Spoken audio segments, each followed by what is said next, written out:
ഐതിഹ്യങ്ങളിൽ അയ്യപ്പനൊപ്പം പുകഴ്പെറ്റ പേരാണ് വാവരുടേത്.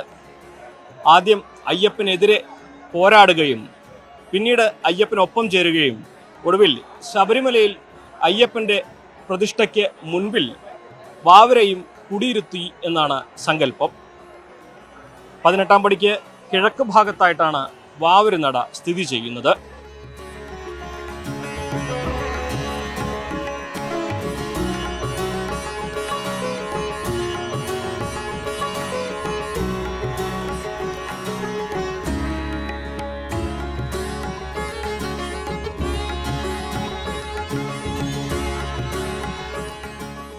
അയ്യപ്പനും വാവരും ഒരു കാലഘട്ടത്തിൽ ജീവിച്ചിരുന്നു എന്നുള്ളതും അവർ രണ്ടുപേരും വിധാതാവിന്റെ വിധി നിശ്ചയം, ദൈവത്തിന്റെ വിധി നിശ്ചയം. വാവൽ അള്ളാഹു എന്ന് പറയുമ്പോൾ പിന്നെ അയ്യപ്പൻ വിധാതാവ് എന്ന് പറഞ്ഞു. പക്ഷെ ഇവർക്ക് രണ്ടുപേർക്കും അറിയാമായിരുന്നു വിധാവ് എന്ന് പറഞ്ഞാൽ സർവേശ്വരനാണ്, ബ്രഹ്മാണ്ഡ നായകനാണ്. അറബി പദമായ അള്ളാഹു എന്ന് പറയുമ്പോൾ അവിടെ മാറ്റമില്ല, എല്ലാം ഒരേ ഒരു ഈശ്വരനെയാണ് പറയുന്നതെന്ന് ഇവർക്കറിയാമായിരുന്നു. ആ അറിവിന് വേണ്ടിയൊക്കെ തന്നെയാണ് ഇതൊക്കെ ദൈവം ഇവിടെ സജ്ജീകരിച്ചിട്ടിരിക്കുന്നത്. അത് നമ്മളൊക്കെ പ്രയോജനപ്പെടുത്തി എടുക്കണം എന്നേ ഉള്ളൂ. പലതരത്തിലുള്ള വിവാദങ്ങൾ ഇപ്പോൾ ഉയരുന്നുണ്ട്. ഇതിന് കാലയളവ് നോക്കുമ്പോൾ അയ്യപ്പനും വാവരും ഒരു കാലയളവിലാവില്ല, അങ്ങനെ പല പ്രചാരണങ്ങളും പല ഭാഗങ്ങളായി നടക്കുന്നുണ്ട്. ശ്രദ്ധയിൽപ്പെട്ടിരുന്നോ? ശ്രദ്ധയിലൊക്കെ പെടുന്നുണ്ട്. കാര്യം എന്ന് വെച്ചാൽ വിവേകമുള്ളവർ, വിവേകാനന്ദ സ്വാമി ഉൾപ്പെടെ വിവേകമുള്ളവരെല്ലാം ഇതിനു മുമ്പുള്ള പല പല ആത്മീയ നേതാക്കന്മാരും ഒക്കെ ഇവിടെ അതിന് ചൂണ്ടിക്കാണിച്ചു തന്നിട്ടുണ്ട്. രാജ്യം തകർച്ചയിലേക്ക് പോവും, വിശ്വാസം തകർച്ചയിലേക്ക് പോവും, നല്ല ജനങ്ങൾ ഇവിടെ ധർമ്മം സംരക്ഷിക്കാൻ വയ്യാത്ത അവസ്ഥയാവും. ഏതൊക്കെ സാഹചര്യം വന്നാൽ മനുഷ്യരെ നിങ്ങൾ ഒറ്റക്കെട്ടായിട്ട് ആ സർവേഷനെ നിലനിർത്തിക്കൊണ്ട് നിങ്ങൾ ജീവിക്കുകയാണെങ്കിൽ നിങ്ങളോടൊപ്പം ഞാനുണ്ടെന്നാണ് ഈശ്വരൻ പറഞ്ഞിരിക്കുന്നത്. അതിൻ്റെ അപ്പുറത്തോട്ട് നമുക്കൊന്നും പറയാനില്ല.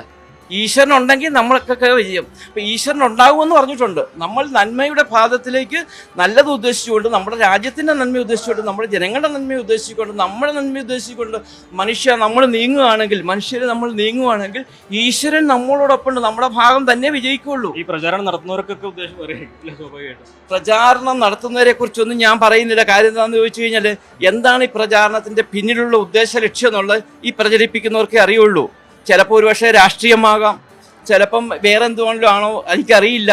അങ്ങനെയെങ്കിലൊക്കെ വരുന്ന കാലഘട്ടം വരുമെന്ന് നേരത്തെ സൂചിപ്പിച്ചിട്ടുണ്ട്. ഇതൊക്കെ വരുന്നതിൽ അത്ഭുതമൊന്നും എന്നെ സംബന്ധിച്ചിടത്തോളം ഇല്ല. ഇതൊക്കെ ഉണ്ടായെങ്കിലേ ദൈവം പറഞ്ഞ കാര്യം നടക്കുകയുള്ളൂ. ഈശ്വരൻ പറഞ്ഞിട്ടുണ്ടെന്ന് പറഞ്ഞത്, ഇപ്പം ഈശ്വരൻ പറഞ്ഞിട്ടുള്ളത് ലോകത്ത് നിന്ന് നടന്നുകൊണ്ടിരിക്കുന്ന പല പല കാരണങ്ങൾ നമ്മൾ മനുഷ്യരായി നമുക്ക് ചിന്തിച്ചാൽ മനസ്സിലാകും. അപ്പോൾ ആ മനസ്സിലാകുന്ന ഈശ്വരൻ മുൻകാലങ്ങളിൽ പ്രമാണങ്ങളിൽ കൂടി പറഞ്ഞിട്ടുള്ള കാര്യങ്ങളാണ്. അപ്പോൾ ആ ഈശ്വരൻ പറഞ്ഞിട്ടുള്ള കാര്യങ്ങൾ ഇവിടെ നടന്നില്ലെങ്കിൽ ഈശ്വരൻ എന്ന് പറയുന്ന അർത്ഥം എന്താണ്, ആ പ്രമാണങ്ങൾ എന്താണ്? അപ്പോൾ ഇതൊക്കെ നടക്കും. എങ്കിലും മനുഷ്യൻ ദൈവത്തെ വിളിച്ചുകൊണ്ട് ഒറ്റക്കെട്ടായിട്ട് ഒരുമയായിട്ട് നമ്മൾ നന്മയുടെ പാദത്തിലേക്ക് നീങ്ങുകയാണെങ്കിൽ വിജയമല്ലാതെ അവിടെ തോൽവി ഉണ്ടാകത്തില്ല. വെട്ടിപ്പുലാക്കൽ കുടുംബാംഗങ്ങളാണ് ശബരിമലയിൽ വാവർ നടയിലുള്ളത്. ഇവർ വാവരുടെ പിൻഗാമികളാണ്. മക്കത്തായമാണ് ഇവർ പിൻപറ്റുന്ന ശൈലി. പന്തളം കൊട്ടാരത്തിൽ നിന്ന് പതിച്ചു വന്നതനുസരിച്ച് വാവരുടെ പിൻതലമുറക്കാർ ആണുങ്ങളുടെ പരമ്പര, അതായത് മക്കത്തായമാണ്. ആണുങ്ങളുടെ പിൻതലമുറ ഇവിടുത്തെ കർമാദികൾ കാര്യങ്ങളെല്ലാം നടത്തുകയും ഇതിൻ്റെ ചുമതല കാര്യങ്ങളൊക്കെ നോക്കുകയും എല്ലാ സത്യസന്ധമായി നല്ല രീതിയിൽ മുൻപോട്ട് നീങ്ങണം എന്നുള്ള ആ ചെമ്പ് കൊട്ടാരത്തിൻ്റെ അടിസ്ഥാനത്തിൽ ഇന്നും അതുപോലെ തന്നെ നടന്നു വരുന്നു.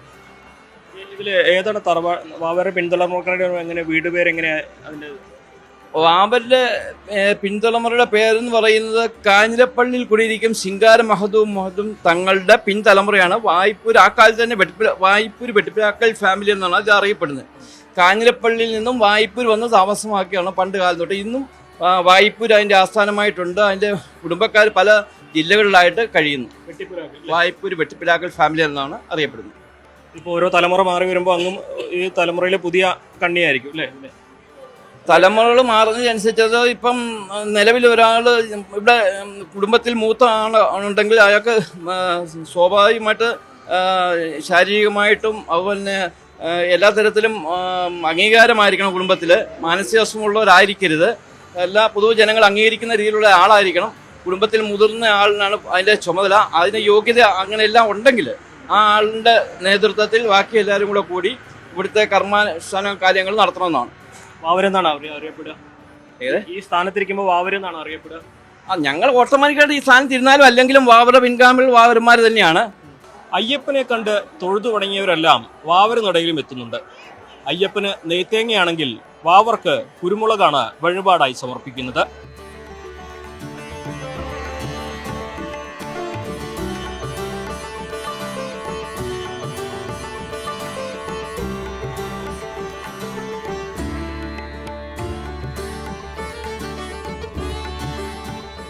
ഇവിടെ നമ്മൾ പിന്നെ കൽക്കണ്ടം കുരുമുളകും പ്രസാദമായിട്ട് കൊടുക്കുന്നു.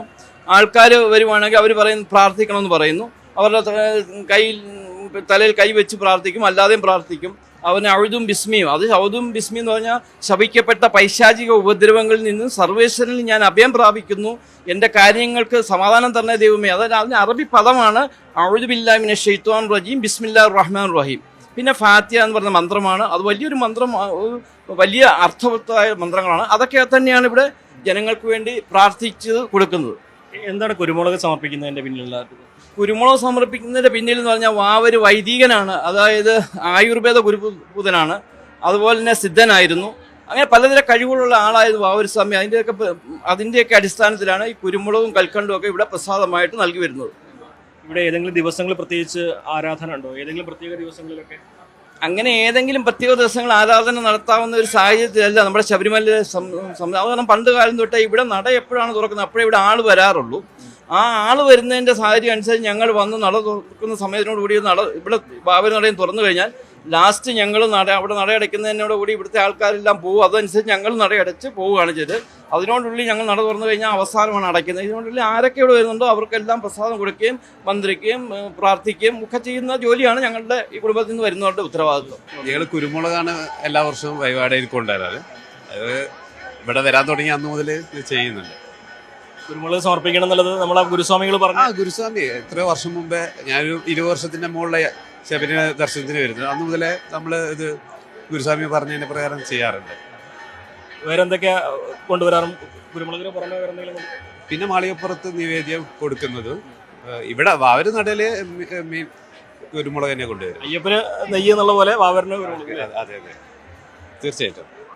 ജാതി മത സങ്കല്പങ്ങൾക്ക് അതീതമായ പ്രതിഷ്ഠയാണ് ശബരിമലയിലേത്. വാവരുസ്വാമിയുടെ സാന്നിധ്യം അതിന് കൂടുതൽ ശക്തി പകരുന്നു. ഈ മതമൈത്രിയുടെ അടയാളം മലയാളിയുടെ മതസൗഹാർദ്ദത്തിൻ്റെ കൂടി ചിത്രമാവുകയാണ്. ശരിക്കും വാവരുനട മതേതരത്തിൻ്റെ ഒരു അടയാളം കൂടിയല്ലേ? തീർച്ചയായിട്ടും നമുക്ക് മനസ്സിലാക്കാമല്ലോ, ഹിന്ദുവും മുസ്ലിമും ഒരുമിക്കുന്ന സംഗമം. ഹിന്ദു മുസ്ലിം എന്ന് മാത്രമല്ല, ക്രിസ്ത്യനാകട്ടെ ആരൊക്കെ ആകട്ടെ ഏതൊക്കെ തരത്തിലുള്ള മനുഷ്യരിവിടെ വന്നാലും വരണ്ടാന്ന് ആർക്കും ഒന്നും പറയാൻ പറ്റൂല. കാരണം എല്ലാ തരത്തിലുള്ള മനുഷ്യരിവിടെ വന്നാലും എല്ലാ മനുഷ്യനിലും ആഗ്രഹം എന്താണ്? സർവേശ്വര നീ ഞങ്ങൾക്ക് ഒരുമിപ്പിക്കണം, ഞങ്ങളെ വിജയിപ്പിക്കണം, നന്മയിലാക്കണം. അത് നമുക്ക് എന്തെങ്കിലും ബലഹീനതകളുണ്ടെങ്കിൽ പ്രാർത്ഥനയിൽ കൂടി ഈശ്വര രക്ഷിക്കണം. ഇതൊക്കെ തന്നെയാണ് മനുഷ്യൻ്റെ ആഗ്രഹങ്ങളും മനുഷ്യൻ പറയുന്നതൊക്കെ ഇതൊക്കെ തന്നെയാണ്.